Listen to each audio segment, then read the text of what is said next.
আজ আপনাদের সঙ্গে উচ্ছের রেসিপি শেয়ার করব। তাই এখানে আমি নিয়েছি 4টে উচ্ছে। এটাকে ভালোভাবে ধুয়ে আমি সিদ্ধ করে নেব।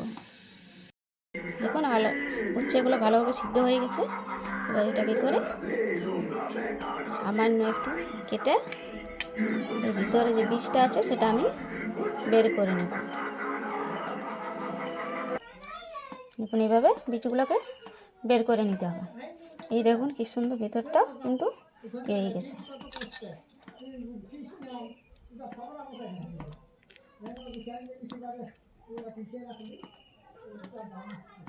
এভাবে কিন্তু আমি প্রত্যেকটারই বীজগুলো বের করে নিচ্ছি। দেখুন এগুলো কিন্তু উচ্ছেগুলো সব ভালোভাবে পরিষ্কার হয়ে গেছে। এখানে কিন্তু আমি একটা পুর তৈরি করব। তার জন্য এখানে ছোলার ডাল নিয়েছি, পেঁয়াজ নিয়েছি, লঙ্কা কুচি নিয়েছি, টমেটো কুচি নিয়েছি। কড়াইয়ের মধ্যে একটু সরষের তেল, এর মধ্যে দিয়ে দিচ্ছি আমি পেঁয়াজ দিচ্ছি। পেঁয়াজটা হালকাভাবে ভাজা হয়ে গেছে, টমেটো কুচি দিয়ে দিচ্ছি, আর চেরা কাঁচা লঙ্কা, একটু সেদ্ধ আলু, আর কিছুগুলো ছোলা ভেজে নেব। ভালোভাবে ভেজে নেব। এরপরে মধ্যে দিচ্ছি একটু সামান্য হলুদ গুঁড়ো, জিরে গুঁড়ো, আর একটু লবণ।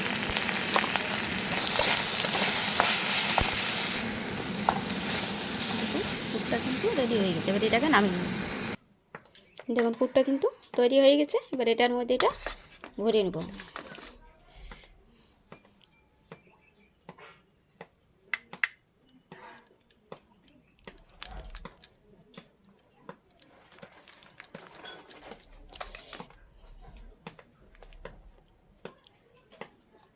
এই দেখুন একটা কিন্তু রেডি হয়ে গেল। এভাবে বাকিগুলো বানিয়ে নেব। এই দেখুন সবগুলোতে কিন্তু পুর ভরা হয়ে গেছে। এবার এই পাত্রটিকে রেখে দেবো। আর এখানে নিয়েছি আমি 1 বাটি বেসন। এখানে 50 গ্রাম মতো বেসন আছে। এর মধ্যে দিয়ে দেবো একটু স্বাদ মতো লবণ আর একটু জল দিয়ে ভালোভাবে এটাকে একটা ব্যাটার তৈরি করে নেব। এখানে কিন্তু বেসনটা গোলা হয়ে গেছে। এবার আমি এখানে কিন্তু কড়াই আমি তেল গরম হতে দিয়ে দিয়েছি।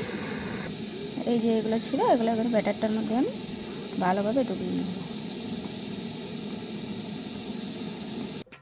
কড়াইয়ের মধ্যে তেল গরম হয়ে গেছে। এবার এটা ব্যাটারটা চুপিয়ে চুপিয়ে এখানে ডুবিয়ে দেবো।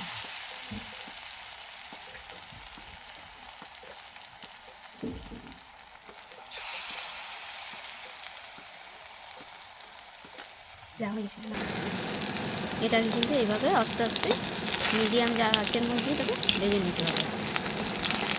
এটা কিন্তু ভাজতে বেশি তেল লাগে না। এটা কিন্তু ভাজা হয়ে গেছে। এবার এটাকে আমি তুলে নেব।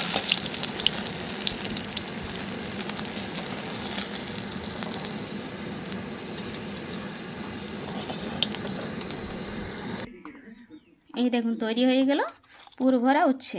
এই দেখুন কি সুন্দর। এটা কিন্তু গরম ভাতের সাথে খেতে খুব সুন্দর। এটা দেখুন একটা আপনাকে ভেঙে দেখাচ্ছি আপনাদেরকে।